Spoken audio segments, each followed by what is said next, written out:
దయచేసి దేవుని వాక్యాన్ని చదువుకుందాం. దినవృత్తాంతాల 2వ పుస్తకం 30వ అధ్యాయం 19వ వాక్య భాగాన్ని నేను చదువుతున్నాను. శ్రద్ధగా మీరు దేవుని వాక్యాన్ని అలాగా చూడాలని ప్రేమతో తెలియచేస్తాను. దినవృత్తాంతాల 2వ గ్రంథం 30వ అధ్యాయం 19వ వాక్య భాగాన్ని నేను చదువుతున్నాను. హిజ్కియా పరిశుద్ధ స్థలము యొక్క శుద్ధీకరణము చొప్పున తన్ను పవిత్రపరచుకున్నటియే తన పితరుల దేవుడైన యెహోవాను ఆశ్రయింప మనస్సు నిలుపుకున్న ప్రతి వాని నిమిత్తం దయగల యెహోవా ప్రాయశ్చిత్తము చేయునుగా కానీ ప్రార్థించగా చాలు. చదవబడిన వాక్య భాగంలోంచి ఈరోజు నేను మీకు అందించాలనుకున్న సందేశం పేరు శుద్ధీకరణ. అనండి ఒకసారి మీ నోటితో. ఓకే, ఈ పరిశుద్ధ బల్లారాధనకి ఎప్పుడైతే మనం సిద్ధపడటానికి ఇష్టపడుతూ ఉంటామో వెంటనే మనల్ని మనమే శుద్ధి చేసుకోవటానికి ఈ శుద్ధీకరణ కూడిక అనేది ఏర్పాటు చేసి ఉన్నాం. పరిశుద్ధ గ్రంథంలో కూడా ఈ శుద్ధీకరణ గురించిన ప్రాముఖ్యమైన విషయాలు ఇక్కడ ఈ అధ్యాయంలో గ్రంథస్థం చేయబడి ఉన్నాయి.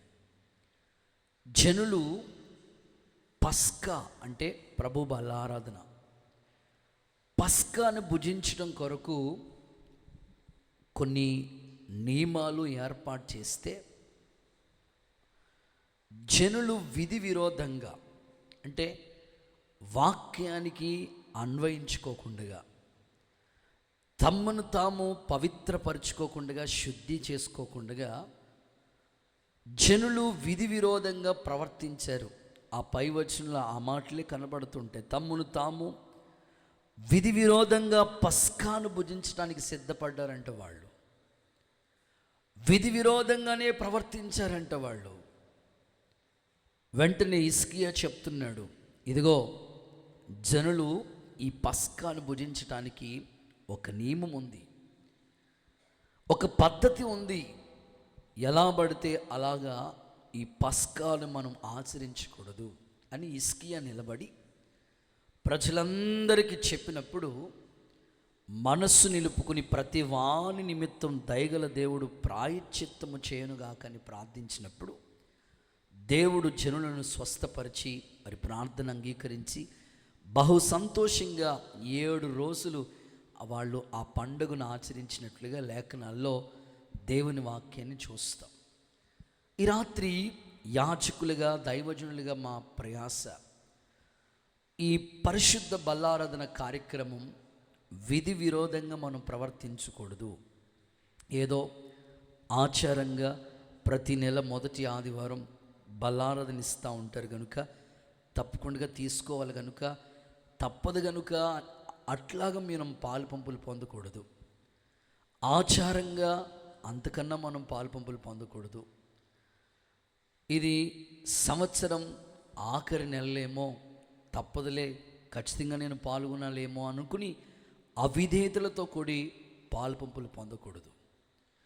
హిజ్కియా వాళ్ళతో చెప్తున్నాడు, మీరు విధి విరోధంగా ప్రవర్తించి ఈ పస్కాను తీసుకోవాలనుకుంటున్నారు కదా, అలా వద్దు.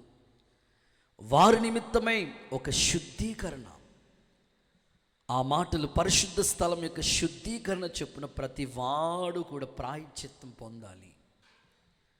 ఈ రాత్రి ఇక్కడ కూర్చున్న దేవుని పిల్లలైన మీరు, అలాగే లైవ్లో దేవుని వాక్యం ఉంటున్న వాళ్ళు కూడా పరిశుద్ధ బల్లారాధన సమీపించడానికి సిద్ధపడిన మీ అందరి జీవితాన్ని దేవుడు మత్స డాగు కలంకము లేని మహిమగల సంఘముగా, పవిత్రమైన సంఘముగా ఆయన ఎదుట నిలబడటానికి, ఆయన పరిశుద్ధ బలలో చేతులుంచడానికి కావలసిన మంచి మనసాక్షిని దేవుడు కలుగు చేసి పవిత్రమైన బలలో పాలు పంపులు పొందటానికి దేవుడే మనలందరినీ యోగ్యులుగా మార్చునుగాక.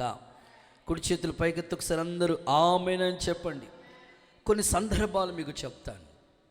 కొన్ని పాత్రలు మనం ప్రతిరోజు రెగ్యులర్గా యూస్ చేస్తూ ఉంటాం.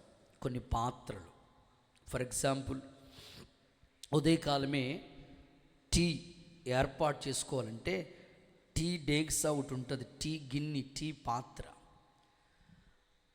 అది ఎలా పడితే అలాగ టీ పెట్టం, దాంట్లో ఆ పాత్రని క్లీన్ చేసుకుని శుద్ధి చేసి లోపల వెలుపల నీట్గా కడిగి అప్పుడు ఆ పాత్రలో పాలు వేసి దాన్ని వేడి చేసి మరిగించిన తర్వాత అప్పుడు మనం టీ ఏర్పాటు చేసుకుంటాం. అలాగే రెగ్యులర్గా ఇంట్లో మనం వాడుకునే అనేకమైన పాత్రలు ఉన్నాయి. టిఫిన్ కొరకు ఏర్పాటు చేసే కొన్ని పాత్రలు, భోజనం కొరకు ఏర్పాటు చేసే కొన్ని పాత్రలు, కూర కొరకే ఏర్పాటు చేసే కొన్ని పాత్రలు, ఈవెన్ మనం తీసుకోవడానికి పెట్టుకున్న ఆ ప్లేట్ను కూడా 1-2 సార్లు క్లీన్ చేసిన తర్వాతనే, ఆ శుద్ధి చేసిన తర్వాతే వాటిని మనం స్వీకరిస్తూ ఉంటాం. మనం ఏదైనా తినేటప్పుడు కూడా, ఫర్ ఎగ్జాంపుల్ ఒక యాపిల్ తినాలన్నా, ఒక దానిమ్మ తినాలన్నా, లేకపోతే ఒక ఫ్రూట్ తినాలన్నా దాన్ని కూడా నీట్గా కడిగితే కానీ దాన్ని మనం తీసుకో. మన వ్యక్తిగత జీవితంలో చాలా శుద్ధి చేసుకుంటూ ఉంటాం. ప్రతిరోజు ఈ శరీరానికి ఉదయకాలము సాయంకాలం కూడా 2 సార్లు స్నానం చేస్తూ ఉంటాం. బాడీ శుద్ధీకరణ కొరకు ఎన్నో విలువైన వాటిని ఉపయోగిస్తూ ఉంటారు. సోపు వాడుతూ ఉంటారు, సెంటు కొడతా ఉంటారు. ఈ శరీరం కొరకు ఎంత శుద్ధి అంటే అంత శుద్ధి. మనం వేసుకునే వస్త్రాల కొరకు ఎంత శుద్ధీకరించమంటే నీట్గా ఉండాలి. ఏమాత్రం చిన్న మచ్చ కూడా, మరక కూడా ఉండకూడదు. సర్ఫ్లో నానబెడతారు, బ్రష్ కొడతారు, సబ్బు పెడతారు, అవసరమైతే ఇంకా నీట్గా క్లీన్గా ఉండడం కొరకు గెంజి పెడతారు. తలతల మెరిసిపోవడానికి ఎన్నైనా వాడుతూ ఉంటారు ఈ వస్త్రాలు మంచిగా ఉండడం కొరకు. అయితే ఆత్మీయ జీవితంలో కూడా పరిశుద్ధమైన బలారాధన కొరకే నీ వ్యక్తిగత జీవితం, నీ భక్తి జీవితం ఎంత శుద్ధి చేయబడాలో ఒక్కసారి మిమ్మల్ని మీరు ప్రశ్నించుకోండి. మనం వాడే పాత్రల కొరకు ఇంత శుద్ధి చేస్తూ ఉన్నాం. ప్రతి బలారాధన లేదా ప్రతి సండే కూడా ఈ మందిరానికి తడి బట్ట పెడతా ఉంటారు.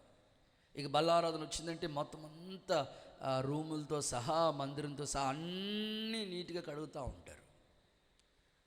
సో ప్రతిసారి మనం శుద్ధి చేయడానికి ఇష్టపడుతూ ఉంటాం. శరీరం కొరకు ఒక శుద్ధి ఉంది.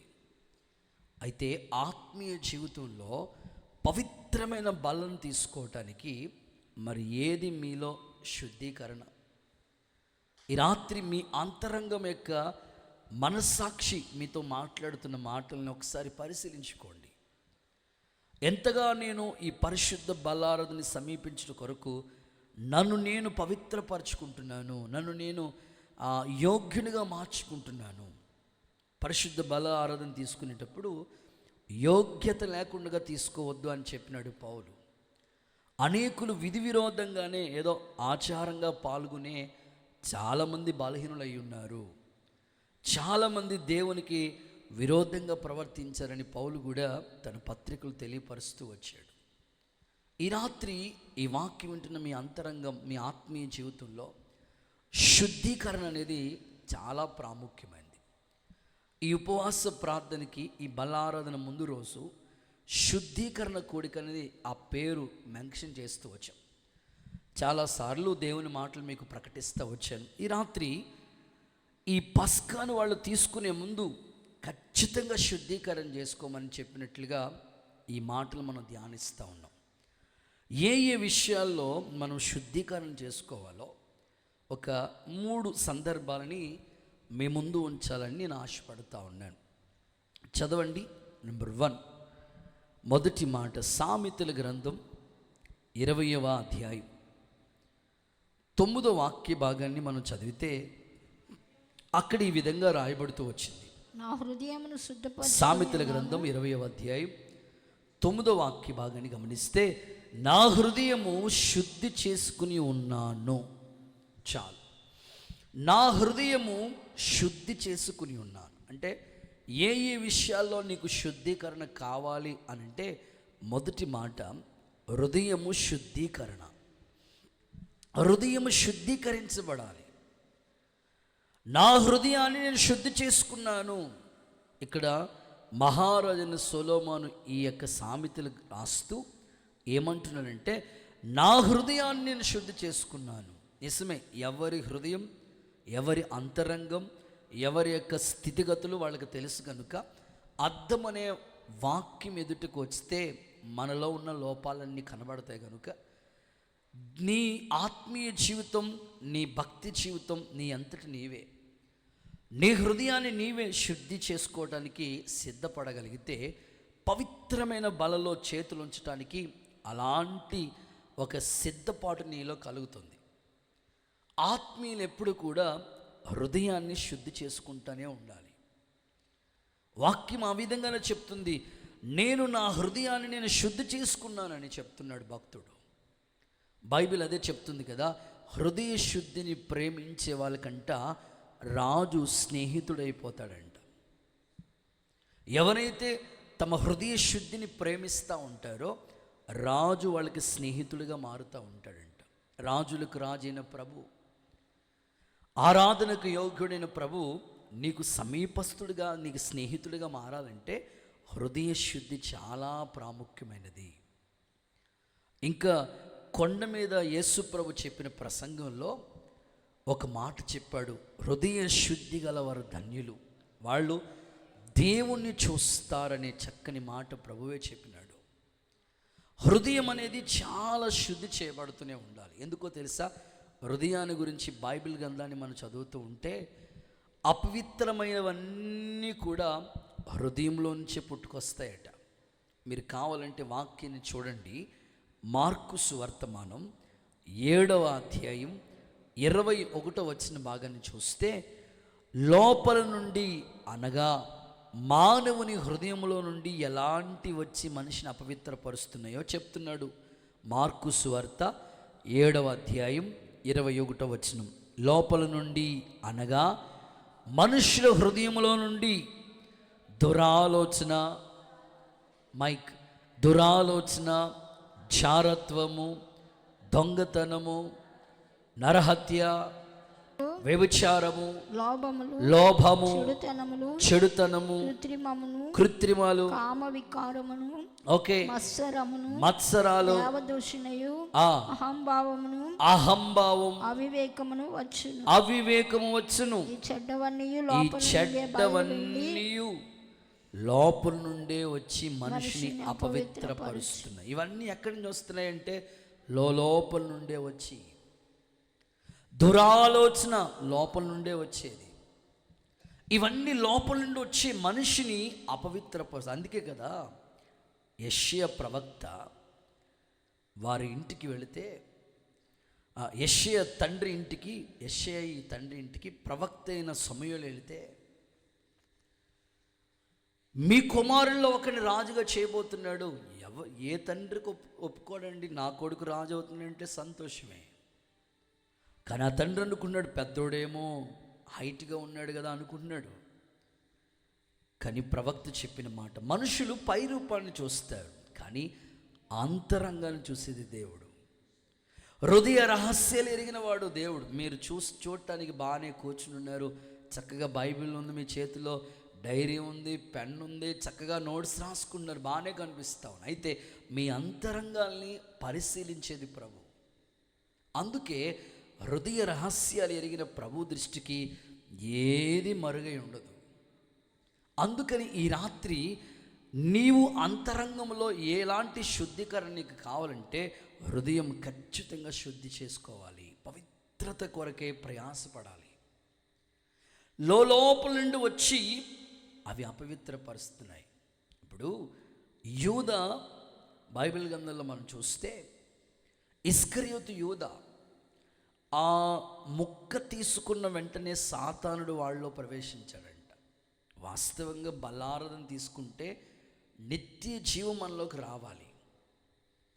కానీ సాతానుడు వాళ్ళు ఎందుకు ప్రవేశించాడు అంటే, యూదా హృదయం లోపల ఆలోచిస్తూ ఉన్నాడు, యేసుప్రభుని అమ్మేయాలి. లోపల ఉంది, అది పైకి కనిపించలేదు లోపల. కానీ పేతురున్నాడే 3 సార్లు ముమ్మార్లు బొంకాడు ప్రభుని. అలాంటి పేతురులో ఎంత పశ్చాత్తాపం వచ్చింది తెలుసా? ఆయన పశ్చాత్తాపాన్ని బట్టి సరిచేయబడ్డాడు. ఈ రాత్రి మీ ఆత్మీయ జీవితాలు లోపల ఉండే వాటిని కప్పుకుంటే సరిచేయబడరు. దాన్ని ఒప్పుకుని సరిచేసుకుంటే దేవుని ఎదుట ప్రాయశ్చిత్తం మనకు దొరుకుతుంది.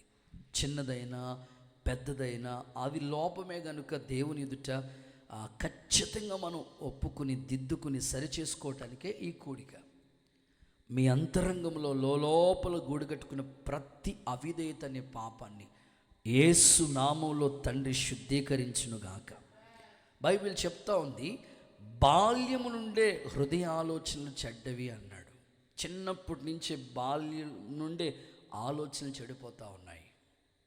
ఇంకొక మాట లేఖనాల్లో మనం చదివితే హృదయం అన్నిటికంటే మోసకరమైనది, ఘోరమైన వ్యాధి కలిగింది అన్నాడు. ఇంకొక మాట కూడా లేఖనాల్లో చదివితే ఫరో హృదయాన్ని గురించి చెప్తూ కఠినమైపోయింది అన్నాడు. అంటే కొన్నిసార్లు ఈ హృదయాన్ని చాలామంది చెడ్డవాటితో నింపుకునే వాళ్ళు కొందరు, కఠినం చేసేసుకునే వాళ్ళు మరికొందరు, ఇక మోసకరమైన ఆలోచనలతో నింపుకునే వాళ్ళు కొందరు. అందుకే ఈ పవిత్రమైన బలను మనం సమీపించేటప్పుడు శుద్ధి చేయబడిన హృదయంతో మనం దేవుని సన్నిధిని సమీపిస్తే సరిచేయబడతాం. పవిత్రమైన బలకు మనం యోగ్యులుగా మారుతాం. యేసు నామములో అలాంటి కృప మీకు అనుగ్రహించబడునుగాక. వాక్యంలో చూడండి, కీర్తన గ్రంథం 51వ కీర్తన 10వ వచనం చదివితే దావీదు ఈ మాట చెప్తా ఉన్నాడు. 51వ కీర్తన 10వ వాక్యం చూస్తే, నా యందు శుద్ధ హృదయము కలుగు చేయము, నా అంతరంగములో స్థిరమైన మనస్సు నూతనంగా పుట్టించయ్య. నా దేవా, నా యందు శుద్ధ హృదయం కలుగు చేయి, నా అంతరంగంలో స్థిరమైన మనస్సు నూతనంగా పుట్టించు. అంటే దావీదు ఎందుకు ఈ కీర్తన రాశాడు తెలుసా? ఆ పైన రాసిన మాటలు, బెత్షెబాతో పాపం చేసినప్పుడు పాపం ఒప్పుకోలుతో కూడిన కీర్తన ఇది. ఈ 51వ కీర్తన అంతా తన పాపం పశ్చాత్తాపంతో కూడి రాసుకున్న కీర్తన ఇది. ఏమంటాడు తెలుసా? నీకే విరోధంగా నేను పాపం చేశాను ప్రభువా. వాస్తవంగా దావీదు ఎవరికి విరోధంగా పాపం చేశాడు? ఉరియాకు విరోధంగా పాపం చేశాడు. తన భార్య ఉండగా ఉరియా సైన్యాధిపతిగా ఉన్న ఆ ఉరియా యొక్క భార్యను ఆశించాడు. వాస్తవంగా ఉరియాకు వ్యతిరేకంగా పాపం చేస్తే ఏమని ప్రార్థన చేస్తాడు తెలుసా?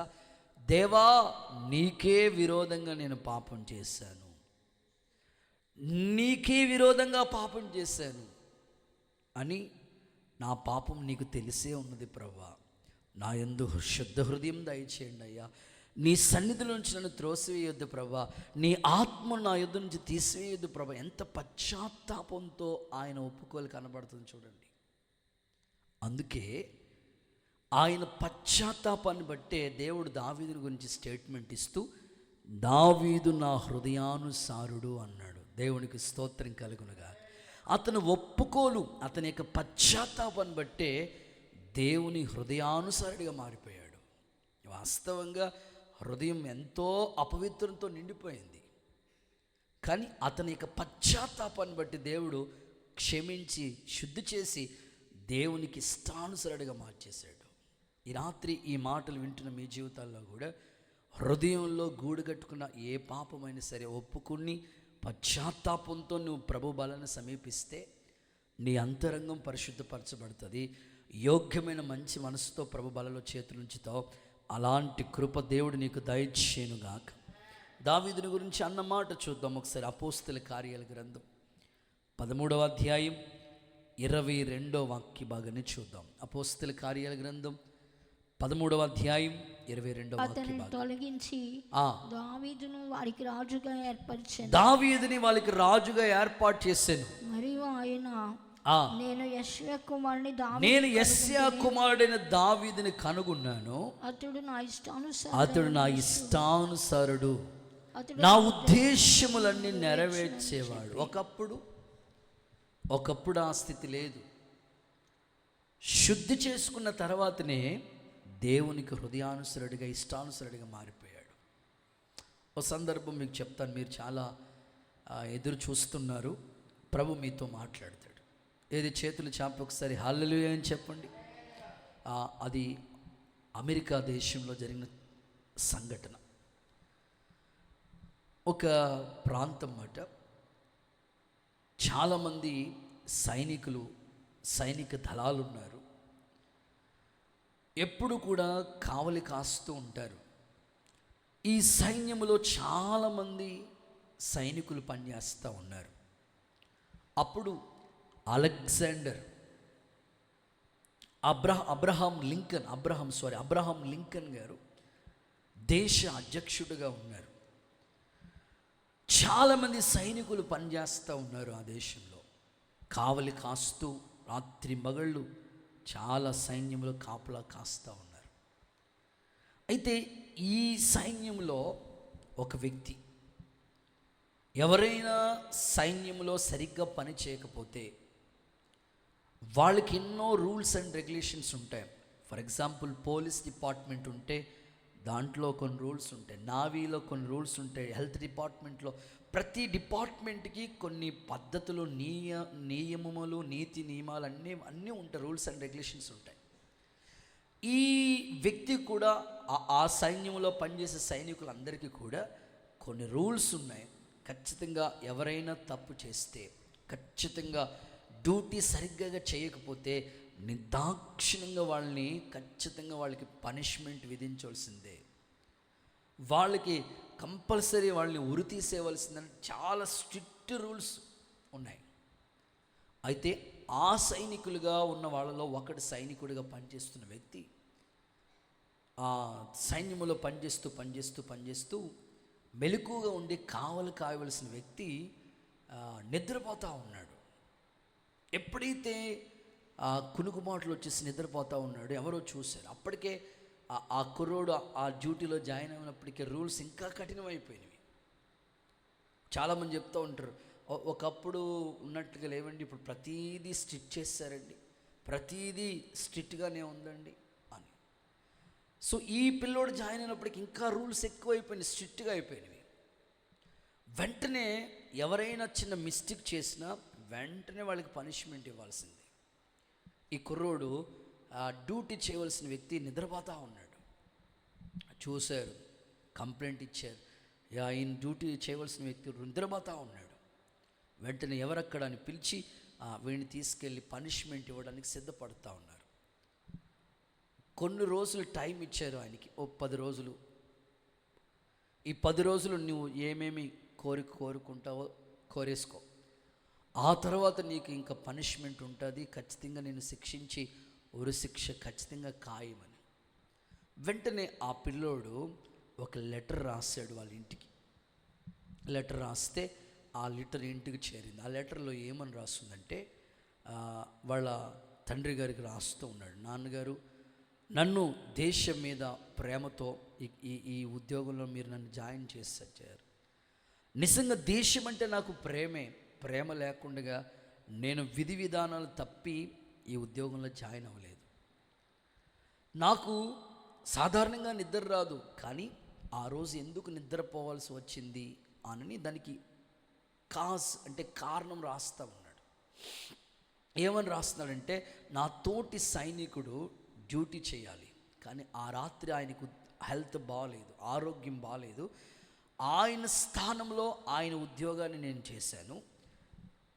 మరలా నెక్స్ట్ షిఫ్ట్ నేను నా ఉద్యోగం చేయాలి, నా డ్యూటీ చేయాలి, ఆ వ్యక్తికి సెట్ అవ్వలేదు ఆరోగ్యం, మరలా నా డ్యూటీ కూడా నేను చేశాను. ఓవర్ డ్యూటీ చేయటం వల్ల గత రాత్రి నిద్ర లేదు, ఇప్పుడు కూడా నిద్ర లేకపోవటం వల్ల తెలియకుండానే నా కన్ను నిద్రలోకి వెళ్ళిపోయింది, కునుకుపాట్లు వచ్చేసినవి. ఈ లోపల సైనికులు చూశారు, తీసుకెళ్ళి నాకు ఇలా తెలియజేశారు. ఇదైతే నా వల్ల జరిగిన పొరపాటు అయితే కాదు, నాకు నిద్ర లేమి వల్ల కునుకుబాట్లు వచ్చేసిన వెంటనే అని ఆ లెటర్ రాసి పంపిస్తే, ఆ లెటర్ వాళ్ళ నాన్నగారు చదివారు, వాళ్ళ అమ్మ చదివారు.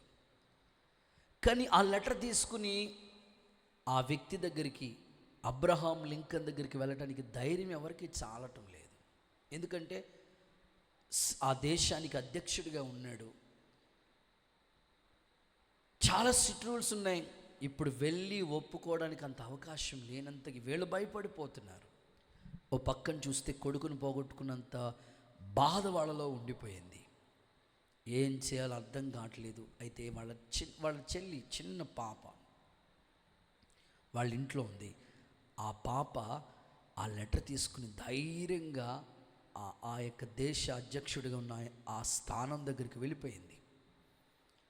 తెలుసుకుంది ఆ పాప చిన్నపిల్లలంటే ఆ అబ్రహాం లింకన్కి ఇష్టమంట అని తెలుసుకుని ధైర్యంతో వెళ్ళిపోయి ఆ గేట్ దగ్గర ఉంది. ఆల్రెడీ సైనికులు ఉన్నారు.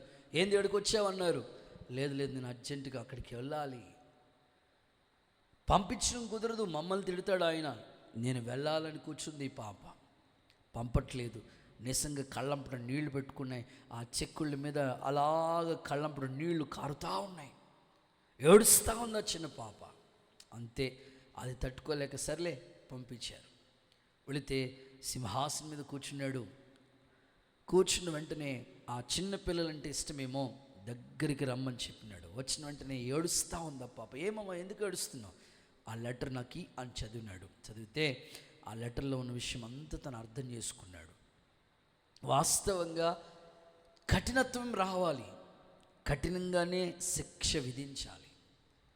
కానీ ఈ పాప యొక్క కన్నీళ్ళు, అలాగే ఆ లెటర్లో రాసిన ఒరిజినల్ మ్యాటర్ తను అర్థం చేసుకుని కఠినమైన శిక్ష విధించవలసిన వ్యక్తి ఈ పాప కన్నీటిని బట్టి, ఆ లెటర్లో రాసిన మాటలను బట్టి అతనికి శిక్ష విధించకుండా మెత్తని హృదయం కలిగిన వాడే, దయా హృదయం కలిగిన వాడే క్షమాభిక్ష పెట్టినట్లుగా ఆ వ్యక్తిని క్షమించాడు.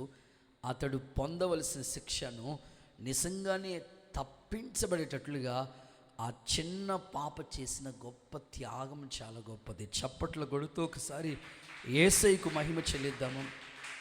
ఈ రాత్రి ఈ సందర్భం నేను మీకు ఎందుకు చెప్పానంటే, ఎంతటి కఠినుడైనా సరే ఆ చిన్న పాప చేసిన రిక్వెస్ట్ను బట్టి పశ్చాత్తాపంలోనికి, లేదంటే దయగలిగిన హృదయం ఆయనలోకి కలిగింది. ఈ రాత్రి నేను కోరుకునేది ఏమిటంటే, నీ వ్యక్తిగత జీవితంలో కూడా తెలుసో తెలియకో అనరాని మాటలని, ప్రవక్త అయిన యెషయా అంటాడు కదా, అయ్యో అపవిత్రమైన పెదవులు కలవాడని. పాపం అనేది పెదవుల ద్వారా కూడా వస్తుంది, మనం మాట్లాడే మాటల ద్వారా కూడా వస్తుంది. కొన్నిసార్లు నోరు జారి మాట్లాడుతూ ఉంటారు. అపవిత్రత వచ్చేసినప్పుడు దేవుని దగ్గర నిజంగా ఒప్పుకుంటే, దేవుడు మరలా నీ పెదవుల్ని ఆ అగ్ని తాకినట్లు, ప్రాయశ్చిత్తం కలిగినట్లు దేవుడు నీ హృదయాంతరంగాన్ని పరిశుద్ధపరుస్తాడు, పవిత్రమైన బలకు యోగ్యులుగా చేస్తాడు. ఇలాంటి శుద్ధీకరణ యేసు నామములో మీ అందరికి అనుగ్రహించబడును గాక. రెండో విషయానికి వస్తున్నాను. సెకండ్ వర్డ్, ఏ విషయాల్లో మనకి శుద్ధీకరణ కావాలి? ఒకటి హృదయం శుద్ధీకరణ. రెండవది కీర్తనల గ్రంథం 119వ కీర్తన 9వ వాక్య భాగాన్ని చదవగా విందాం. 119వ కీర్తన 9వ వాక్యాన్ని చదవగా విందాం. యవనస్తులు దేని చేత తమ నడత శుద్ధి చేసుకుంటారు? దేని చేత తమ నడత శుద్ధి చేసుకుంటారు? చాలు. రెండవది నడత శుద్ధీకరణ. నడత, యవనస్తులు దేని చేత తమ నడత శుద్ధి చేసుకుంటారు? అక్కడ మాట్లాడుతూ నీ వాక్యము చేతనే కదా. అంటే దేవుని ఎదుట నువ్వు శుద్ధి చేసుకోవాల్సింది ఏంటి?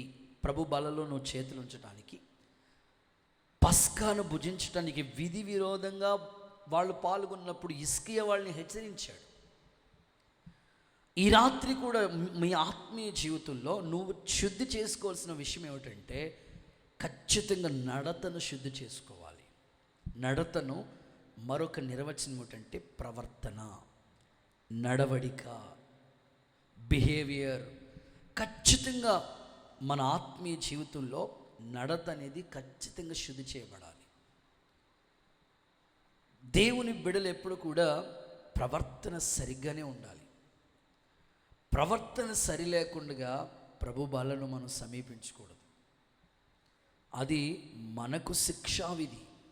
అందుకే ప్రవర్తనలో మార్పు అనేది కావాలి.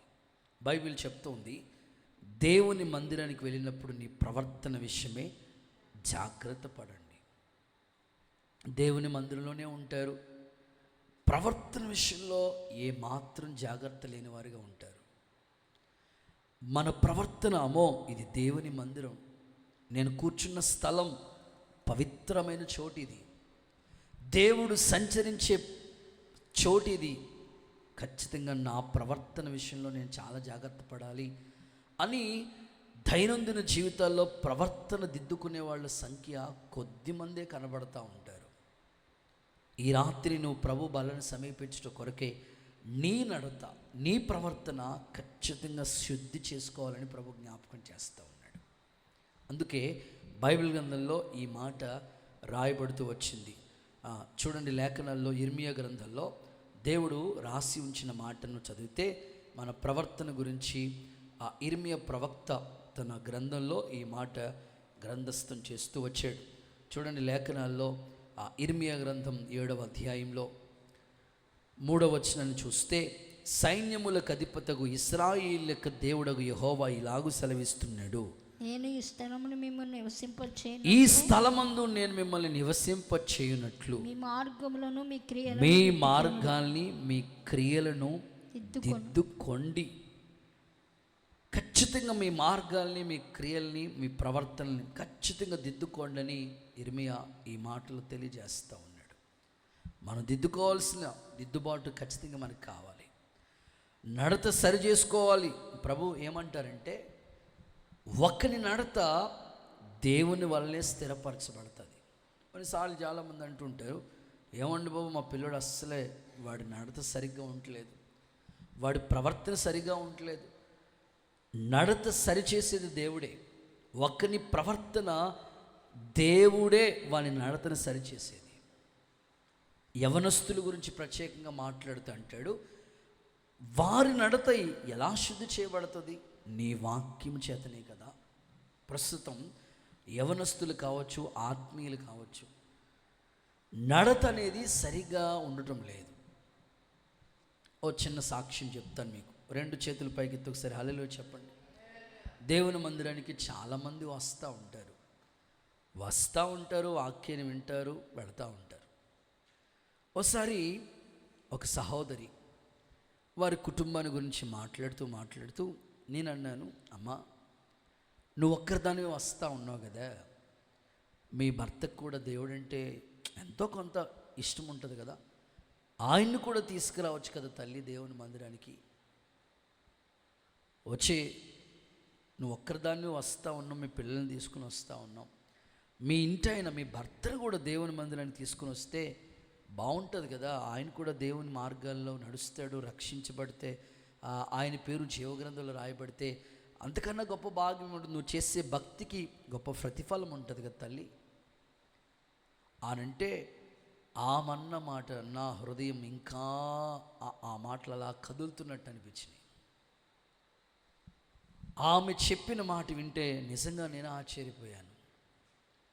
అన్నయ్య గారు తీసుకొద్దామని ఉంది కానండి, గుళ్ళో దేవుని మందిరానికి వచ్చేవాళ్ళే సరిగా లేరండి, ఇంక మా ఆయన్ని ఏం తీసుకురమ్మంటారండి అన్నది. ఇక నాకు హృదయం అంతా అదోలా అనిపించింది. ఏంటి గుళ్ళోకి వచ్చేవాళ్ళే సరిగా లేరంటది, ఏమైందమ్మా, ఏం జరిగింది? ఎందుకులే అండి పాస్టర్ గారు మీకు చెప్పుకోవటంలో ఏముంటుందిలే అండి, దేవుడికి చెప్పుకుంటాను. అమ్మ అట్లా అంత పెద్ద మాట అనేసి మళ్ళీ దేవుడికి చెప్పుకుంటానంటాం, ఏమైంది చెప్పు తల్లి అన్నాను. ఆమె అంటది, ఒకసారి మా ఆయన తీసుకొచ్చానండి, వచ్చాడు మా ఆయన, రమ్మని బతిమాలుగా వచ్చాడు. వస్తే కూర్చున్నాడు, లాస్ట్లో కూర్చున్నాడు, దేవుని మాటలు కూడా విన్నాడు. లాస్ట్లో కూడా ప్రార్థన చేయించుకుందామని వెళ్దామని అనుకున్నాం. అక్కడ వస్తూ ఉంటుంటే తోసేస్తున్నారండి జనాలని, దేవుడికి స్తోత్రం చెప్పండి. ఇక మా ఆయన ఎందుకు వచ్చిందిలే నేను రాను ప్రార్థనకని ఆగిపోయాడు. ఈరోజు చాలామంది ఆయన అన్యులై ఉండి అలాగ దేవునికి దూరం అవ్వటానికి ఎంతోమంది ప్రవర్తన కారణమైపోయింది. ఈరోజు మరి నీ ప్రవర్తన ఎలా ఉంది? నీ ద్వారా ఎవరు అభ్యంతర పడకూడదు, నీ ద్వారా ఎవరు దేవుని మందిరానికి దూరం కాకూడదు, ఎవరు నీ ద్వారా దేవునికి అయిష్టంగా ప్రవర్తించకూడదు.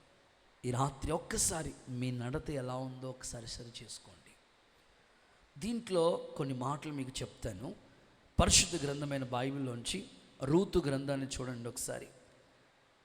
3వ అధ్యాయం 10వ వాక్యం చదువుదామా? రూతు గ్రంథం అండ్ 3వ అధ్యాయం 10వ వాక్యం చదివితే లేఖనములో రూతును గురించి రాయబడిన మాట, నా కుమారి యెహోవా చేత నీవెవరో తెలుసా?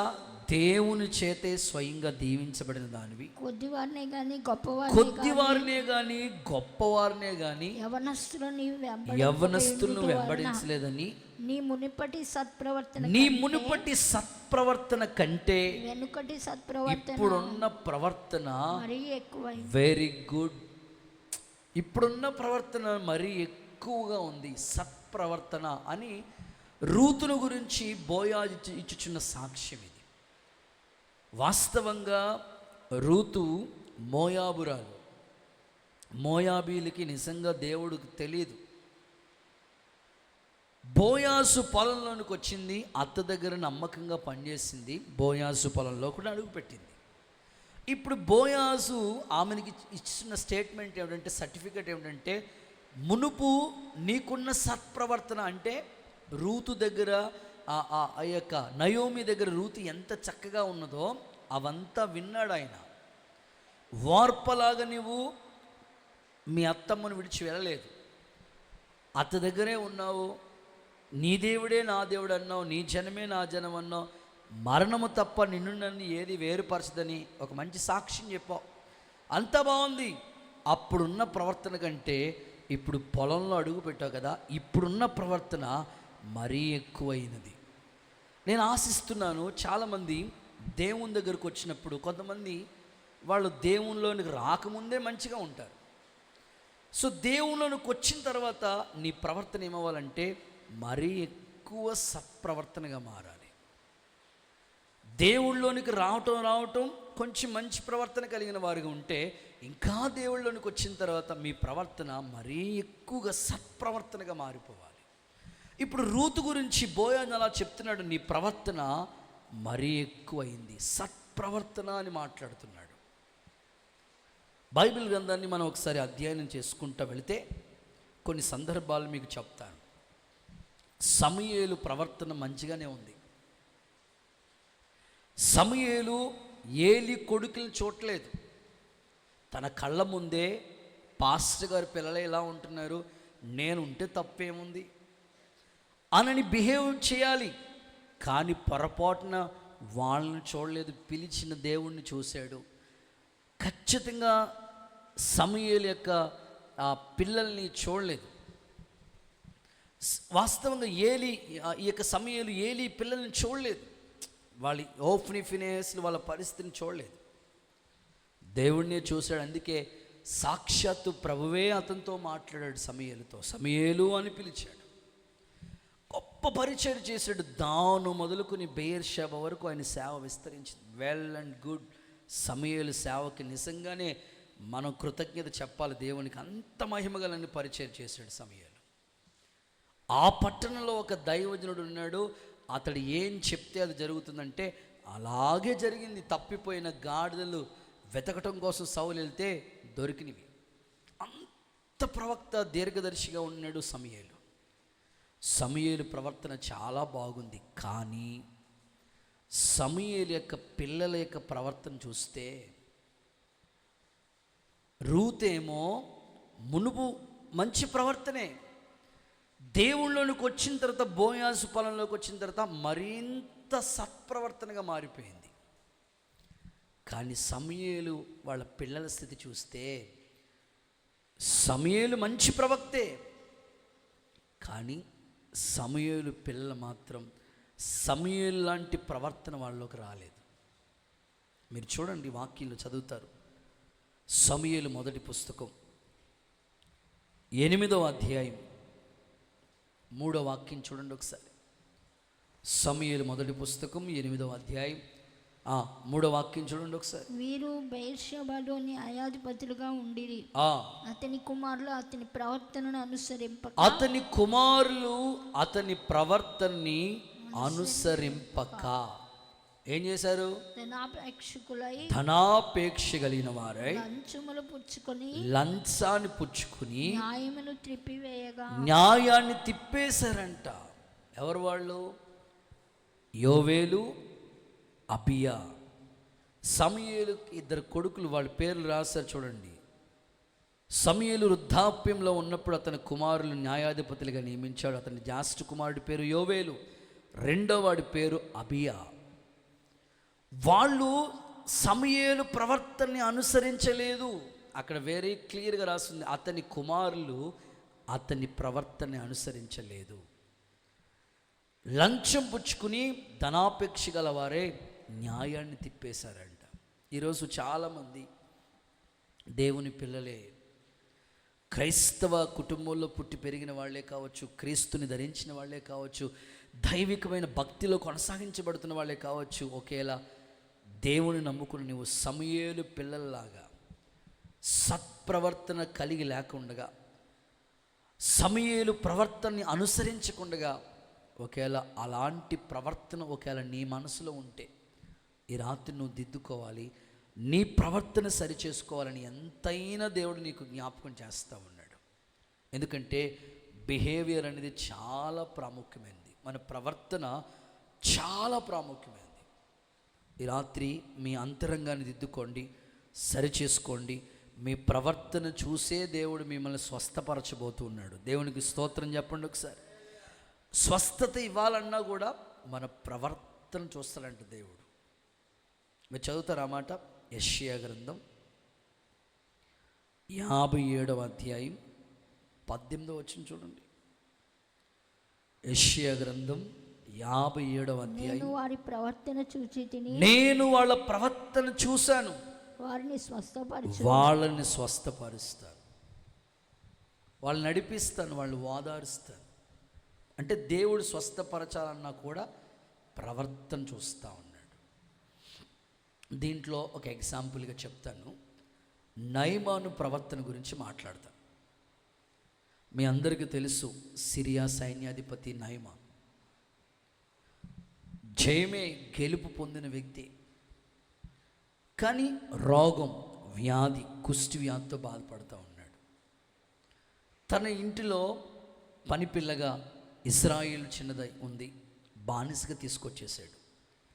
చాలా పనులు చేపిస్తూ ఉన్నాడు. తన యజమానుడికి రోగం అని తెలిసింది.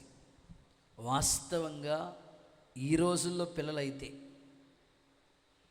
కీర్తి వస్తావు ఒకసారి స్టేజ్ మీదకి, స్పెట్స్ పెట్టుకునే రాపర్లేదు. ఈ రోజుల్లో పిల్లలైతే ఏమంటారు చెప్పండి అసలు?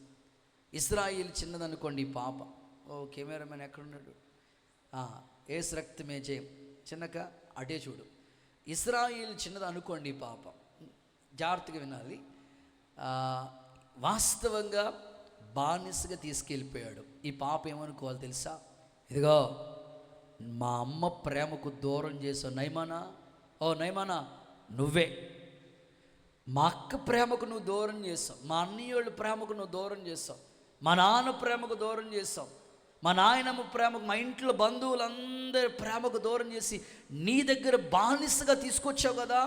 ఇదిగో నయమానా ఇలాగను, అక్క ఇలాగను, అక్క నీకు ఇట్లాగే ఉండాలి నయమానా, ఇలా అంటాం వచ్చా నీకు రాదా, నీకు ఇలాగే ఉండాలి అని వాస్తవంగా అంటారు ఎలాంటి పిల్లలైనా సరే.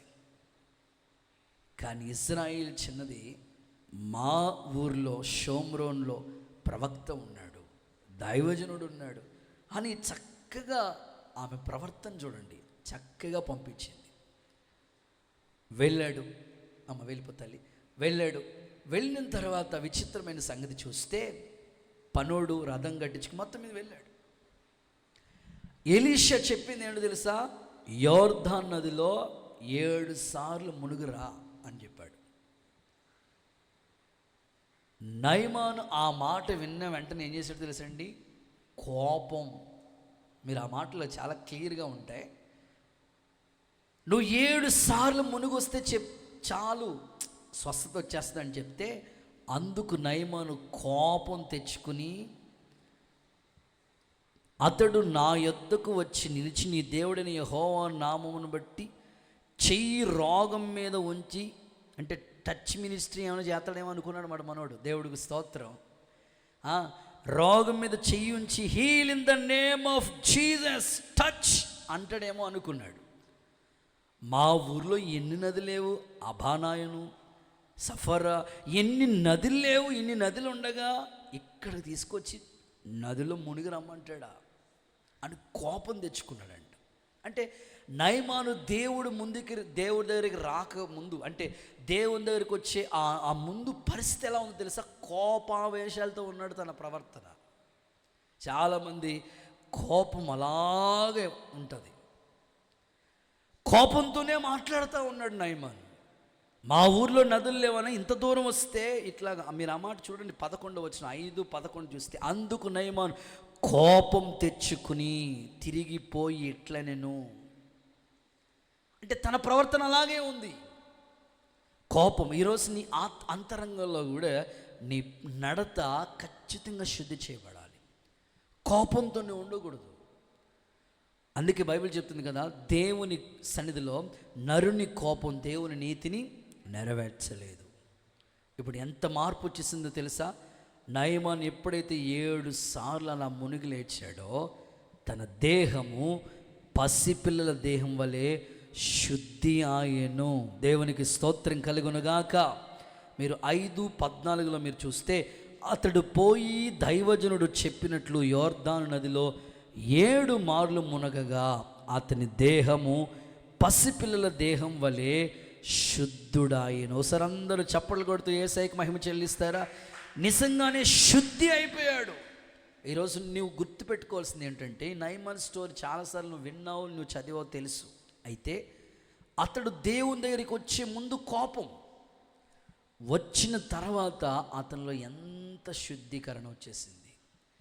పసిపిల్లడికి ఏమైనా కోపం ఉంటుందా? మిమ్మల్ని అడుగుతాను, అక్క, చిన్నక్క, స్వర్ణక్క, అప్పుడే పుట్టిన పిల్లోడి దగ్గరికి వెళ్ళి వాడికి ఏమైనా ఆస్తి గొడవలు ఉంటాయా? సరిహద్దుల గొడవలు ఉంటాయా? వాడికి ఏముంటాయి? అసలే ఏముండదు. అందుకే బైబిల్ ఏమంటే తెలుసా? క్రొత్తగా జన్మించిన శిశువుని పోలిన వాడై. క్రొత్తగా అప్పుడే పుట్టిన పిల్లడు. అందుకే ఇతని దేహం ఎలా మారిందంటే, పసిపిల్లల, ఆ వర్డ్ ఉపయోగించారు. అతని దేహము పసిపిల్లల దేహం వలె శుద్ధి ఆయను. ఈ రాత్రి ఈ మాటలు వింటున్న మీ ఆత్మీయ జీవితంలో కూడా నీ అంతరంగంలో నీ ప్రవర్తన ఎలా ఉండాలంటే పసిపిల్లల వలె. చిన్న పిల్లలకి ఏమీ బాగుండదు, చిన్న పిల్లలకి ఈ లోపల ఏమీ ఉండదు. వాళ్ళ ప్రవర్తన ఎలా ఉంటుందంటే నిజంగా, అందుకే ప్రభు వాళ్ళని గురించి దేవుని రాజ్యం ఇలాంటి వారిదే అన్నాడు. వాళ్ళలో చాలా ఏమీ లోపల దాచుకునేది ఏమి ఉండదు వాళ్ళకి. ఈ రాత్రి నీ ఆత్మీయ జీవితంలో కోపం నీ ప్రవర్తనకు ఒకవేళ అడ్డొస్తుందేమో. ఈరోజున సత్ప్రవర్తన, అందుకే బైబిల్ చెప్తుంది, మన ప్రవర్తన దేవునికి ప్రీతికరంగా ఉంటేనంట మన శత్రువు కూడా మిత్రుడైపోతాడట. ఇంకొక మాట చెప్పనా, నీ ప్రవర్తన దేవుని దృష్టికి అంగీకారం అయితే నీ ఎదుట ఉన్న అడ్డుగా ఉన్న మార్గాలన్నీ కూడా సరళమైపోతాయంట.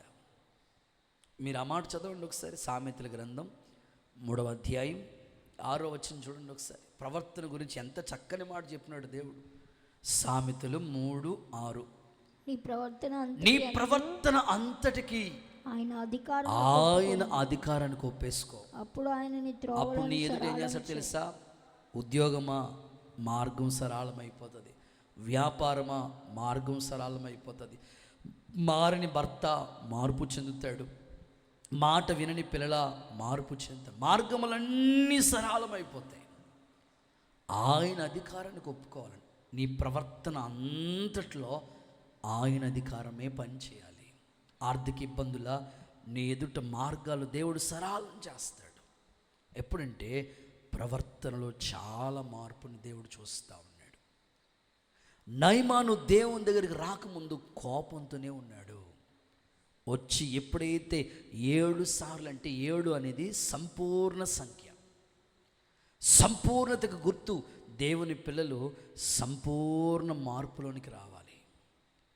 అలాంటి శుద్ధీకరణ నీకు వస్తే నీ అంతరంగం ఎప్పుడు కూడా పసిపిల్లల దేహం వలె, చిన్న పిల్లల మనసు లాంటి మంచి మనస్సాక్షి దేవుడు నీకు ఇస్తాడు. అలాంటి శుద్ధీకరణ కోసం దేవుణ్ణి కోరుకో, అడుగు, ప్రాధేయపడు. యేసు నామములో నీ ప్రవర్తనలో మార్పు వచ్చునుగాక, నీ నడత శుద్ధీకరించబడునుగాక. ఇందులో నడత అనే పదానికి ఒక నిర్వచనం మీకు చెప్పాలనుకుంటున్నాను. ప్రవర్తన, నిజంగానే నడవడిక. మన జీవితాల్లో ఫస్ట్ దేవుడు చూసేది మనల్ని నడత, ప్రవర్తన, బిహేవియర్. ఎవరికైనా పెళ్లి సంబంధాల కోసం వెతుకుతూ ఉంటే వాళ్ళ గురించి ఎంక్వైరీ చేయవలసిన రీతిగా ఎంక్వైరీ చేసి తేలిన ఫలితార్థం ఏంటి చెప్తారంటే, వాళ్ళు అన్నీ బాగున్నాయండి, ఇల్లు ఉందండి, అన్నీ బాగున్నాయి, కానీ వాళ్ళ పద్ధతులు ఏమీ బాగాలేదండి అంటారు. అంటే నడత అనేది చాలా ప్రాముఖ్యమైనది అన్నమాట. అందుకోసమే దేవుని ఎదుట ఈ పరిశుద్ధ బల్లని సమీపించాలంటే పస్కాను విధి విరోధంగా తీసుకోకుండా శుద్ధీకరించి తీసుకోమన్నట్లుగా మన నడతను శుద్ధి చేసుకుని పవిత్రపరచుకుందాం. పరిశుద్ధమైన బల్లకు యోగ్యతను సంపాదించుకుందాం. నయమాను వంటి పసిపిల్లల దేహం లాంటి శుద్ధీకరణ దేవుడు నీ అంతరంగంలో కలుగు చేయనుగాక. నీ ఎదుట మార్గములన్నీ సరళమగునుగాక. గుడ్. 3వ మాట చదువుకుని ప్రార్థన చేసుకుందాం. 1, హృదయము శుద్ధీకరించబడాలి. 2, నడత అనే ప్రవర్తన శుద్ధీకరించబడాలి. 3వది చదువుదాం. హెబ్రీయులకు రాసిన పత్రిక 9వ అధ్యాయం అండ్ 14వ వాక్యం చదువుదాం. హెబ్రీయులకు రాసిన పత్రిక 9వ అధ్యాయం 14వ వాక్య భాగాన్ని చదువుదాం. నిత్యుడగు ఆత్మ ద్వారా తన్ను తాను దేవునికి నిర్దోషిగా అర్పించుకున్న యేసుక్రీస్తు యొక్క రక్తం నిర్జీవమైన క్రియలను విడిచి దీవము కలిగిన దేవుని సేవించుటకు మీ మనస్సాక్షిని ఎంతో ఎక్కువగా శుద్ధి చేయును. చాలు. సో 3వదిగా చూస్తే మనస్సాక్షి శుద్ధీకరించబడాలి. మనస్సాక్షి శుద్ధీకరణ.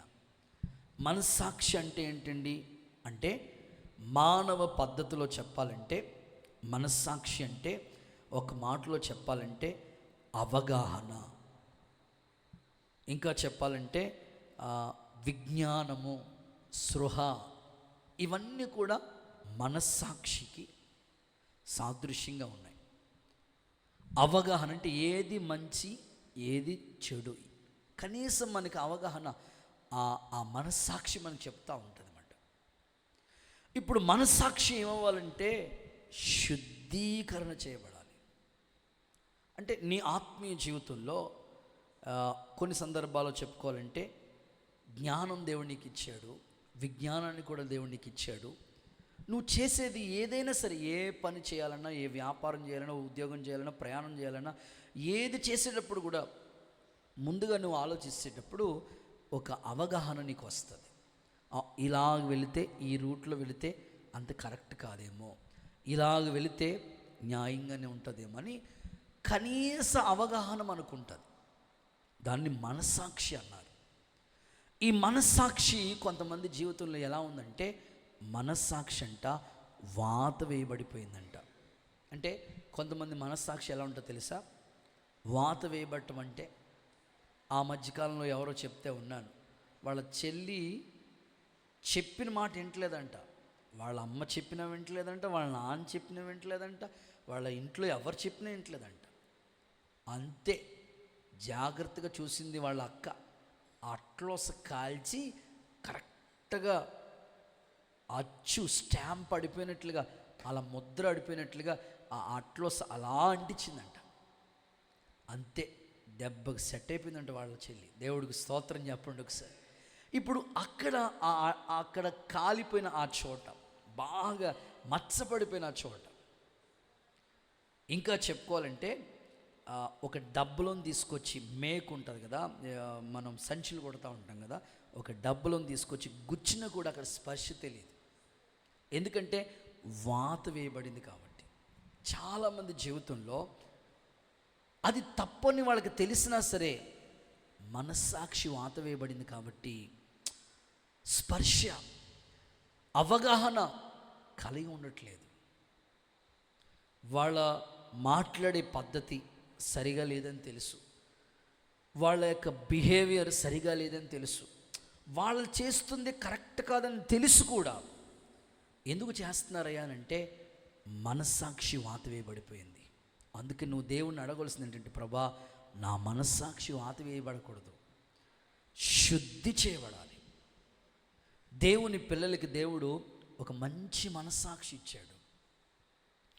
మనం ఏదైనా చేసేటప్పుడు ఒక అవగాహన, ఒక స్పృహ అనేది మనకు తెలుస్తుంది.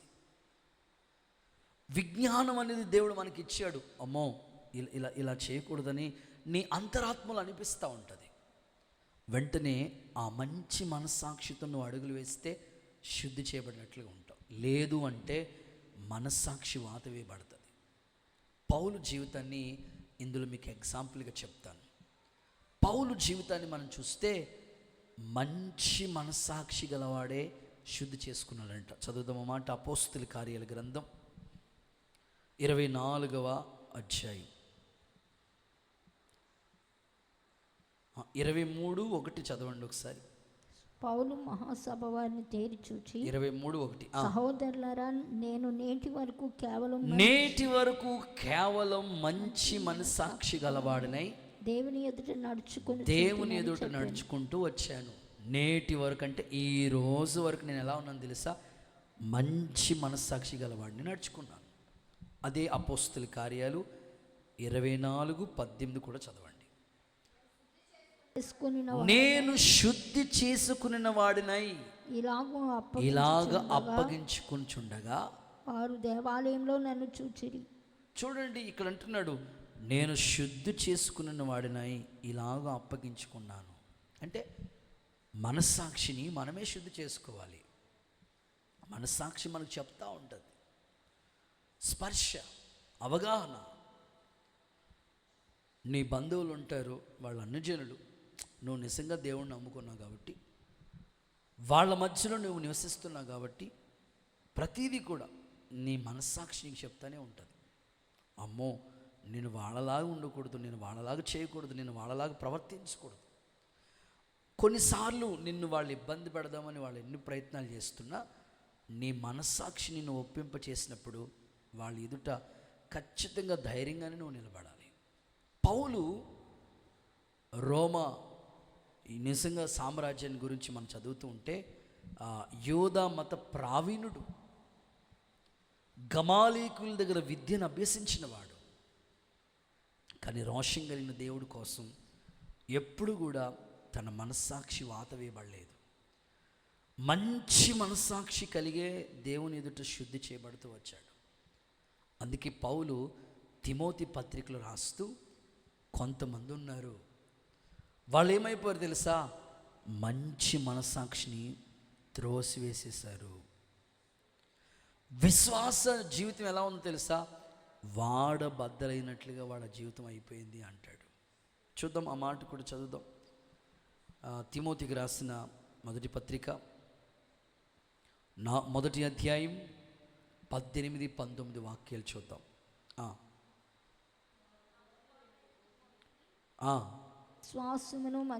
విశ్వాసమును మంచి పోరాటము పోరాడగలిగిన వాడివై, మంచి మనస్సాక్షి గల వాడివై, నిన్ను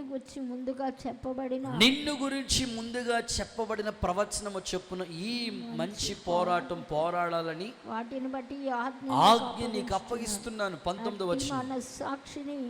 అట్టి మనస్సాక్షిని కొంతమంది ఏం చేశారు తెలుసా? తోసివేసేశారు. విశ్వాస విషయంలో వాడబద్దలైపోయినట్లు వాళ్ళే వాళ్ళు చెడిపోయి ఉన్నారు. ఓ తిమోతి, నువ్వు అలా ఉండొద్దు. చాలామంది మంచి మనస్సాక్షిని త్రోసివేసుకున్నారు. వాడబద్దలైనట్లుగా వాళ్ళ విశ్వాసం భ్రష్టత్వంలోకి వెళ్ళిపోయారు అంటున్నాడు.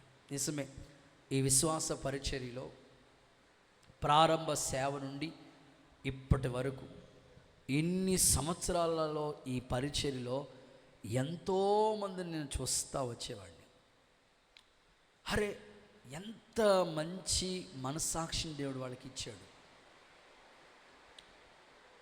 ఎంత మంచి మనస్సాక్షి అంటే అంత మంచి మనస్సాక్షి. ప్రతి సంవత్సరం ఇలాగా డిసెంబర్ నెల వస్తూ ఉంటే అనేకులకి క్యాలెండర్లు కొని దేవుని యొక్క వాక్యాన్ని అన్ని జనులకి పంచిన వాళ్ళు ఉన్నారు. తనతో పాటు పనిచేస్తున్న వాళ్ళకి సువార్త నిమిత్తమై క్యాలెండర్లు పంచిన వాళ్ళు ఉన్నారు. వాళ్ళ ఇంటి దగ్గర స్తుతి కూడికలు, క్రిస్మస్ ప్రార్థనలు పెట్టించుకున్న వాళ్ళు ఉన్నారు. ఇంకా దైవ కార్యక్రమాల్లో ఎన్నో విధాలుగా పార్టిసిపేట్ చేసి ఆసక్తిగా పరిచర్యలో పాల్గొన్న వాళ్ళు ఎందరో నేను చూశాను. మధ్యలో కరెక్ట్గా వాళ్ళ విశ్వాస జీవితం ఎదుగుతుంది, వీళ్ళు చక్కగా దేవుని పరిచర్యకు ఉపయోగపడతారు, వీళ్ళు దేవుని పనిలో పాలిభాగస్తులుగా ఉంటారు, సహకారులుగా ఉంటారు, సాక్షులుగా ఉంటారు, నమ్మకమైన వాళ్ళుగా ఉంటారు, దేవుని పరిచర్యలో కుటుంబంగా వీళ్ళు చక్కగా కట్టబడుతున్నారు. అనుకున్న సమయానికి వాళ్ళు ఎదుగుతూ ఉన్నారు.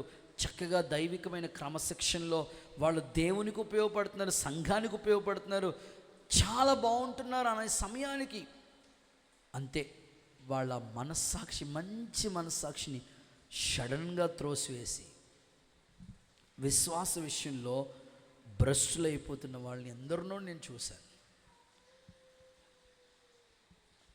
ఖాళీ సమయాల్లో కూర్చున్నప్పుడు ఆలోచించు, వాక్యాన్ని ఆలోచిస్తున్నప్పుడు కొన్ని సందర్భాలు గుర్తొస్తూ అనిపిస్తూ ఉంటుంది, అయ్యో వాళ్ళ మంచి మనస్సాక్షిని కాపాడుకుని ఉంటే అసలు ఈరోజు పరిచర్యలో వాళ్ళు ఎంత దేవునికి ఉన్నత స్థానంలో ఉండేవారు. ఎందుకు అలాగా అంటే సాతానుడు వాళ్ళ మనస్సాక్షిని త్రోసివేసేటట్లుగా, మంచి మనస్సాక్షిని పాడు చేసుకున్నట్లుగా, విశ్వాస భ్రష్టులుగా మారిపోయిన సందర్భాల్ని చూసినప్పుడు బాధ కలుగుతూ ఉంటుంది. పౌలు దగ్గర ఎంతమంది లేరు? ఎఫఫ్రా ఉన్నాడు, తీతు ఉన్నాడు, తిమోతి ఉన్నాడు, బైబిల్లో చూస్తే ఎఫఫ్రెబరోతు ఉన్నాడు, తుకీకు ఉన్నాడు, చాలామంది ఉన్నారు. వీళ్ళు నమ్మకమైన పరిచారకులుగా ఉంటే దేమా చూడు, ఇహలోకాన్ని స్నేహించి పౌల్ని విడిచిపెట్టేశాడు. ఈరోజు చాలామంది మంచి మనస్సాక్షిని త్రోసివేసేసుకుంటున్నారు. దేవుడు వాళ్ళకి ఇచ్చిన ఆధిక్యతను చూస్తే చాలా మంచి ఆధిక్యత ఇచ్చాడు. దేవుడు మంచి టాలెంట్ ఇచ్చాడు, మంచి తలాంతులు ఇచ్చాడు, మంచి దైవికమైన కార్యక్రమాల్లో పాలిభాగస్తులు అందరికన్నా ముందు స్థానంలో ఉండే స్థాయి ఇచ్చాడు దేవుడు వాళ్ళకి. కానీ ఎదుగుతున్నారు, వీళ్ళు చక్కగా దేవునికి ఉపయోగపడతారు అన్న సమయానికి వాళ్ళకిచ్చిన ఆ తలాంతులంతా కూడా పోగొట్టేసుకుంటున్నారు. ఈరోజు నీ ఆత్మీయ జీవితాన్ని ఒక్కసారి పరిశీలించుకో. ప్రభువా, నా మనస్సాక్షి నేను ఎప్పుడు కూడా పాడు చేసుకోకూడదు, త్రోసివేసేయకూడదు. దేవునికి ఉపయోగపడాలి, సంఘానికి ఉపయోగపడాలి. ప్రత్యేకంగా దైవికమైన కార్యక్రమాల్లో నా అంతరాత్మ, నా మనస్సాక్షి నాతో కూడా సాక్ష్యం ఇవ్వాలి. ఇంకా మీకు ఆత్మీయంగా చెప్పాలంటే, దావీదు సౌలు వస్త్రాన్ని అలాగా జస్ట్ కోసాడు, అలా టచ్ చేశాడు అంతే, వస్త్రం అలా కోసుకుంది. వెంటనే మనసులో నొచ్చుకున్నాడంట దావీదికి. సౌలుకి అయితే ఎన్నోసార్లు చంపాలని ప్రయత్నం చేస్తూ ఉండేవాడు. దావీదికి చంపే అవకాశం వచ్చినా కూడా, అమ్మో ఈయన దేవుని చేత అభిషేకించబడినవాడు, వద్దు, మనకెందుకులే, వద్దు అని నిజంగానే ఆయన మనస్సాక్షి చూడండి. ఈరోజు మీ ఆత్మీయ జీవితంలో కూడా మీ మంచి మనస్సాక్షి మీరు కాపాడుకుంటూ ఉండాలి. త్రొట్టిల్లిపోయే పరిస్థితులు మీ ఎదుటికి వస్తాయి, తొలగిపోయే పరిస్థితులు సాతాను గడు తీసుకొస్తుండే విశ్వాసం నుంచి దూరం చేయడానికి, మీకు ఇచ్చిన తలాంతుల్లోంచి తప్పించడానికి వాడు ఎన్నో ప్రయత్నాలు చేస్తూ ఉంటాడు. ఎట్టి పరిస్థితుల్లో మీ మనస్సాక్షిని మాత్రం మీరు దూరం చేసుకోకండి, మనస్సాక్షిని కాపాడుకోండి. యేసు నామములో మీ మీద కృప కుమ్మరించబడును గాక. నేను ముగిస్తూ ఉండేను. పరిశుద్ధ స్థలంలో ఉపకరణాలు కావచ్చు, అలాగే ప్రభు బలాన్ని సమీపించుతున్న ఆ వ్యక్తులు కావచ్చు, ప్రజలు తమను తాము పరిశుద్ధపరుచుకుని శుద్ధీకరించి అప్పుడు ఈ పస్కాని వాళ్ళు ఆచరించారు. మన జీవితాల్లో కూడా ఈ పరిశుద్ధ బలను సమీపిస్తున్నప్పుడు ఏ ఏ విషయాల్లో మనకి శుద్ధీకరణ కావాలో ఒక 3 సందర్భాలు దేవుడు చెప్పాడు, నీ ముందు పెట్టాడు. 1, హృదయం శుద్ధీకరణ కావాలి. 2వది, నడత అనే ప్రవర్తన శుద్ధీకరించబడాలి. 3వదిగా మనస్సాక్షి కూడా శుద్ధీకరించబడాలి. ఇందులో ఒక్క రిఫరెన్స్ ఇచ్చి ముగిస్తాను. ఎబ్రిల్కి రాసిన పత్రిక 1వ అధ్యాయం 3-4 వాక్యాలు చదువుకుని యేసు ప్రభు యొక్క గొప్పతనాన్ని గురించి చదివి మనం ప్రార్థన చేసుకోబోతున్నాం. ఎబ్రిల్కి రాసిన పత్రిక 1వ అధ్యాయం 3-4 వాక్య భాగాలు.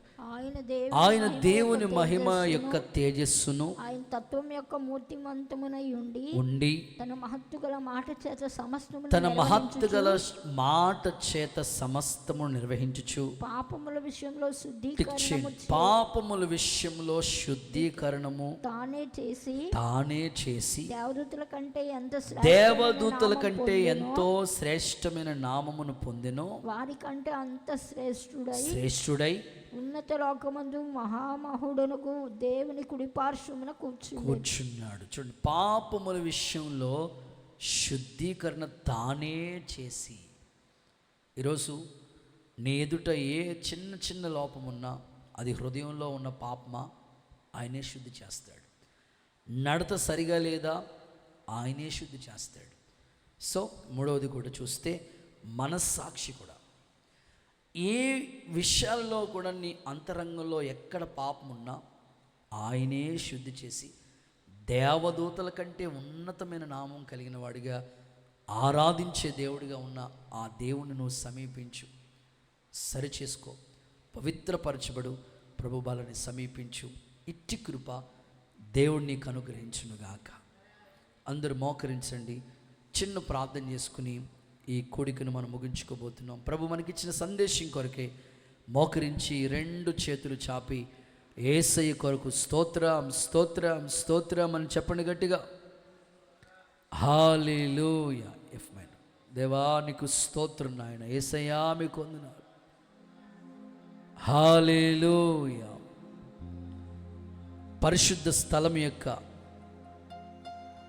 పస్కాను మనం భుజించేటప్పుడు శుద్ధీకరణ అనేది కావాలి.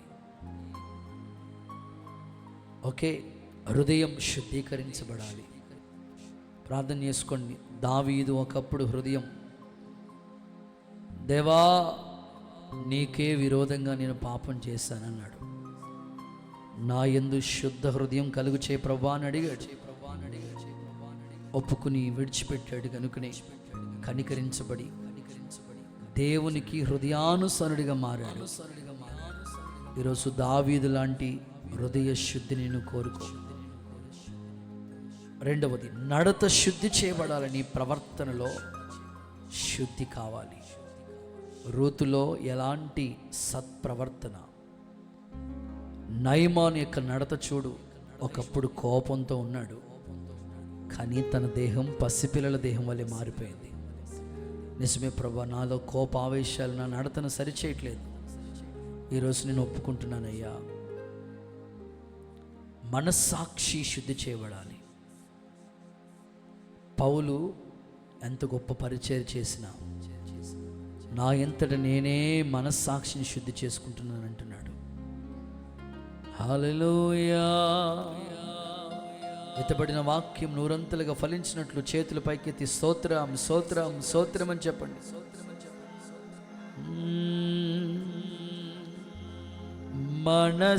మనస్సాక్షిని శుద్ధి చేయును మన యేసయ్యా రక్తము. మనస్సాక్షిని చేయును మన యేసయ్యా,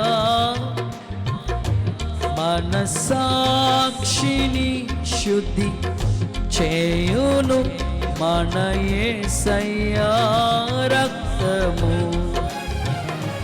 మన శిక్షను తొలగించెను, సంహారమునే తప్పించెను. మన శిక్షను తొలగించెను, సంహారమునే తప్పించెను. యేసు రక్తము రక్తము రక్తము, యేసు రక్తము రక్తము రక్తము, అమూల్యమైన రక్తము, నిష్కలంకమైన రక్తము, అమూల్యమైన రక్తము, నిష్కలంకమైన రక్తము. యేసు రక్తము రక్తము రక్తము, యేసు రక్తము రక్తము రక్తము. తీర్మానముతో మంచి మనసాక్షి, హృదయ శుద్ధి, నడత శుద్ధి,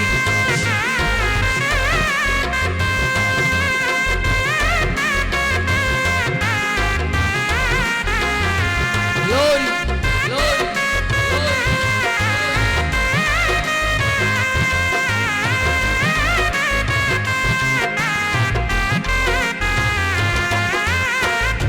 ప్రతి ఘోర పాపమును కడుగును మన యేసయ్యా రక్తము. ప్రతి ఘోర పాపమును కడుగును మన యేసయ్యా రక్తము. మన శిక్షను తొలగించెను, సంహారమునే తప్పించెను. మన శిక్షను తొలగించెను, సంహారమునే తప్పించెను. యేసు రక్తము రక్తము, అయ్యా యేసు రక్తము రక్తము, అమూల్యమైన రక్తము, నిష్కలంకమైన రక్తము, అమూల్యమైన రక్తము, నిష్కలంకమైన రక్తము. యేసు రక్తములోనే జయము మనకు, జయమే స్తుతి స్తోత్రములోనే జయము మనకు, జయమే యేసు రక్తములోనే జయము మనకు, జయమే స్తుతి స్తోత్రములోనే జయము మనకు, జయము జయము మనకు, జయము జయము మనకు, జయమే యేసు రక్తములోనే. మన సాక్షిని దేవుడు శుద్ధి చేయబోతున్నాడు, నీ హృదయాన్ని శుద్ధీకరిస్తున్నాడు. పాపాల విషయంలో ఆయన శుద్ధి చేయబోతున్నాడు. యేసయ్యా నా నడత శుద్ధీకరించయ్యా, యేసు రాజా.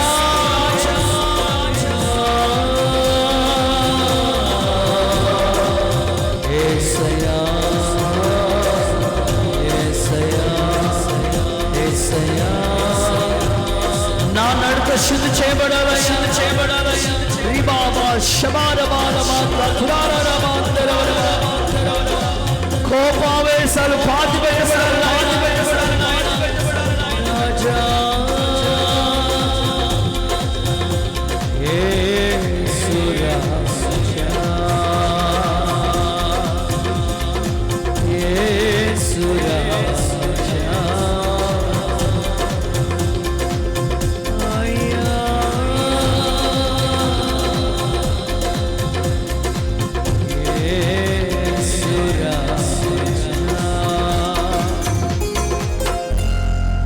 ప్రభు మనకిచ్చిన వర్తమానం అంతటి కొరకే చేతులు చాపి చప్పళ్ళు కొడుతూ స్తోత్రాలు చెల్లిద్దాం. స్తోత్రం స్తోత్రం. సంపూర్ణ శుద్ధీకరణ కొరకే స్తోత్రం చెల్లిద్దాం. ప్రార్థన చేసుకుందాం. మహాగణుడైన యేసయ్యా, నీ పరిశుద్ధ నామానికి వందనాలు, స్తోత్రాలు చెల్లిస్తున్నాము. ఇంతవరకు నీ దాసు నిలబెట్టుకు నీ శుద్ధీకరణ కూడికలో వాక్యం ద్వారా మాట్లాడినందుకు స్తోత్రాలయ్యా. అయ్యా, ఏ ఏ విషయాల్లో మేము శుద్ధీకరణ కలిగి ఉండాలో వాక్యం ద్వారా హెచ్చరించారు. అన్ని విషయాల్లో ఈ లోక సంబంధమైన చిన్న చిన్న వాటిలో ఎంతో శ్రద్ధ తీసుకొని శుద్ధీకరణ చేసుకుంటారు. కానీ ఆత్మ సంబంధమైన విషయాల్లో నీ బిడ్డలు ఎలాంటి శుద్ధీకరణ చేసుకోవాలో వాక్యం ద్వారా మాట్లాడినందుకు స్తోత్రం. హృదయాలను మీరు శుద్ధీకరణ చేసుకోవాలని తెలియపరిచినందుకు స్తోత్రం. దావీదుకి హృదయం లాంటి నా పవిత్రత అంతా కడగమని ప్రభా అయినా శుద్ధీకరణ చేయమని పాదలు పట్టుకున్నాడు. ప్రభా హృదయానుసారుడిగా మాట్లాడు తండ్రి. అలాగున ప్రతి ఒక్క హృదయమును మీరు శుద్ధీకరించి పరిశుద్ధపరచమని ప్రార్థిస్తున్నాం తండ్రి. నీకు వందనాలు. హృదయంలో చూస్తున్నటువంటి ప్రతి ఆయా దురాలోచనలు, ఆయా చెడుతనము, మత్సరం, వివాదము సమస్తము కూడా ఆయా హృదయం లోపల నుండి వస్తాయని తెలియపరిచారు. వాటి వలన హృదయం అపవిత్ర పరచబడుతుంది అయ్యా అని వాక్యం హెచ్చరిస్తూ ఉంది. యేసు నామములో నాయన ప్రతి ఒక్క హృదయంలోంచి పుట్టుకుని వస్తున్న ప్రతి అపవిత్రతను కడిగి శుద్ధీకరించండి. అలాగనే నడత శుద్ధీకరణ చేసుకోవాలని వాక్యం ద్వారా మాట్లాడారు. స్తోత్రమయ్యా. నాయన సమూయేలు యొక్క కుమారులు సమూయేలు నడిచిన ప్రవర్తింపకుండా వేరే ప్రవర్తన వారు అనుసరించి నడుచుకున్నారయ్యా. దాని ద్వారా వారి నడత నాయన నీకు ఇష్టంగా లేదని వాక్యం ద్వారా సెలవిస్తూ ఉన్నారు. ప్రభువా యేసు నామములో నీ బిడ్డల యొక్క ప్రవర్తన అంతా శుద్ధీకరణ జరగడానికి సహాయం చేయండి. మార్గాలు దిద్దుకోవడానికి సహాయం చేయండి.